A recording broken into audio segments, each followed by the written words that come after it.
صباح الخير. ازيك؟ ازيك يا طنط؟ وحشتني أوي أوي. الله يخليك. أنا فرحانة أوي إني شفتك. فكرني بالأيام الحلوة، الأيام الجميلة اللي مش الأيام اللي هي دلوقتي. 50 50 اتجوزت حضرتك؟ سنة 50. 50. أول ما اتجوزتي رحت هناك؟ أيوة، رحت هناك عطوس. أسمع إن الأبواب زمان كانت كلها مفتوحة على بعض. لأننا كنا سن واحدة. أيوة، دي الحاجات الجميلة. ومحبة واحدة. اه وخبرات تقريبا واحد. بس بيقولوا حضرتك ما كنتيش بتعرفي تعملي حلويات يا فندم. بالعكس.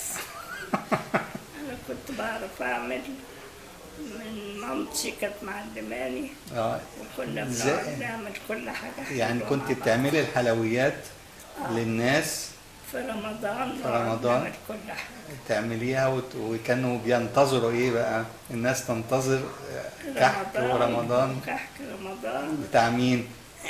بتاعي لما بتاع طنط فوزية. انت عارفة حضرتك ان انا يمكن قلتها قبل كده بس انا بسجلها هنا. انا عمري ما اتكلمت مع حضرتك الا السنة اللي فاتت بس لما جيتي الحدائق تزورينا، طبعا في المكالمات وحضرتك حبيت انك ترجعي وتبصي على البيت.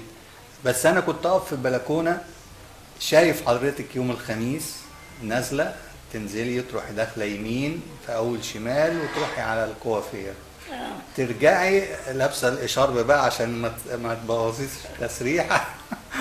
دي بس. وشيء جميل الانسان يحب ويتحب ويخدم، وحتى لو بدون مقابل، يعني زي الفيلم دلوقتي طبعا متهيألي الفيلم بدون مقابل يعني.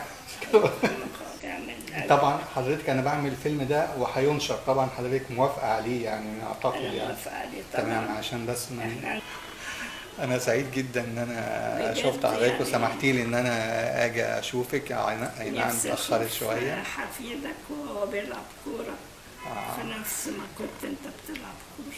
الله يخليك يا فندم، دي شيء جميل.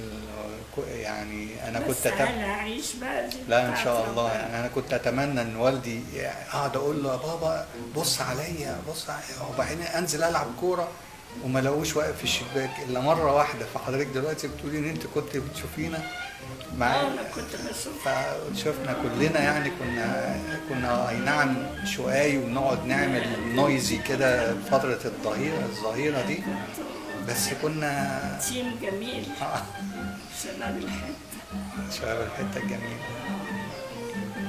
كنت كلكم مؤدبين كلنا تربيه واحده، كان تربيه ايد حضرتك.